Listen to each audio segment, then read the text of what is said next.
We arrived at her doorstep at the same time. I was excited about meeting my new 14-year-old client and his mom. I introduced myself as the program coordinator for Gravity, that's gang reduction and violence intervention targeting youth.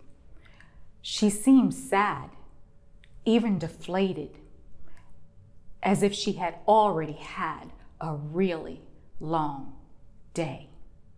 She even tried to greet me with a smile, but it didn't quite reach her eyes. I noticed that she was tightly holding a box under her arms as she opened the front door. We entered into the kitchen and she placed the box on the table. She looked at me, laid her hand on the box, and said, "This is all I have left of my son." I stood there, silent, shocked, confused. She went on to explain that her 17-year-old son had been shot and killed. That box contained the only items the coroner's office was able to release to her. Tears filled my eyes because I thought, I'm a mom. I have 2 sons. I couldn't stop myself from walking around the table just to embrace her, hoping to offer comfort and strength. I was no longer there to conduct an interview or fill out paperwork. We sat down at the table and I listened. I was listening to a conversation between a woman and a police lieutenant. I was in California observing a multi-day drug and gang sweep. This woman, a leader in her community, squared up as tall as she could, looking into the face of an even taller lieutenant. "You're not helping." The police were serving warrants, conducting vehicle checkpoints, stopping everyone. Zero tolerance for any infraction. A bit of weed in the pocket, an arrest. A car without registration, towed. Dozens of arrests. After 2 days, this woman had had enough. She watched police invade her community. The lieutenant had looked down and said, "We're here to make this neighborhood safer, to rid it of the gangs and the violence."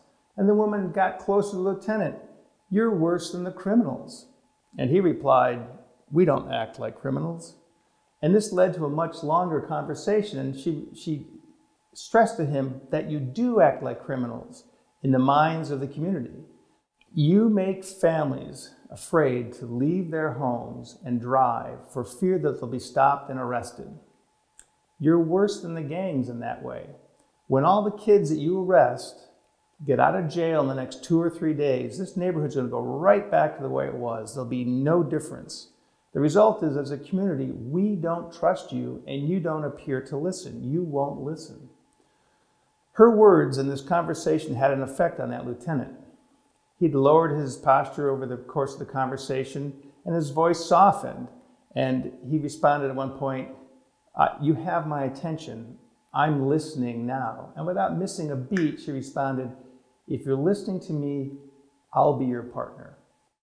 That lieutenant and the local leader, their willingness to work together is essential, because there is no community without connection, and there is no connection without trust, and trust makes a relationship safe and reliable.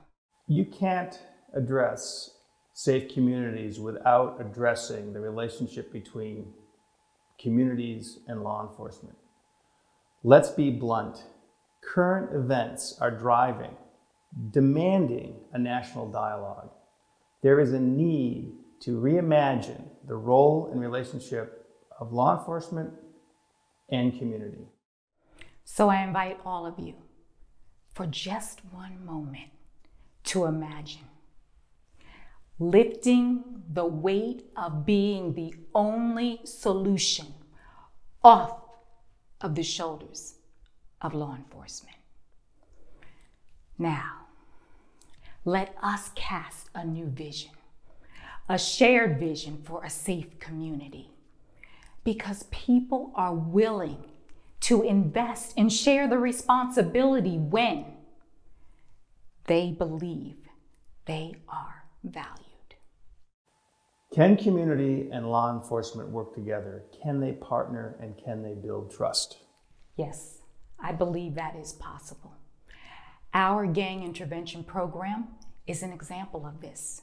You see, Gravity is housed within the Greenville City Police Department, and we are successful because we don't operate in a silo. The services we offer are mentoring and cognitive behavioral therapy, pro-social activities, and educational support. But all of those services are provided through our partners. The hope, the healing, and the help, it's a collective effort.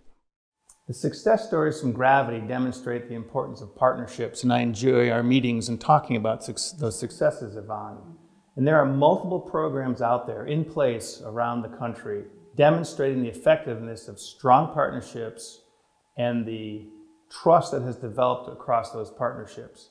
And there's evidence-based, research-supported programs that have years of experience and operation showing success. You know, 3 examples include the National Network for Safe Communities, Cure Violence, and Project Safe Neighborhood. And right here in Greenville, we're implementing Project Safe Neighborhood.